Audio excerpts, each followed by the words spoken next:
Needle bar height, 22.3. All right, I think I got it close, so I'm going to tighten up this. Okay, next step here is to do the timing. So the idea of timing,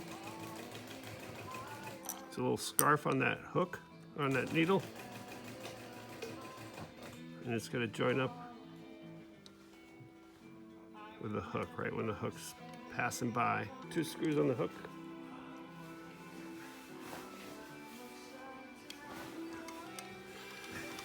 All right, we might have fixed it.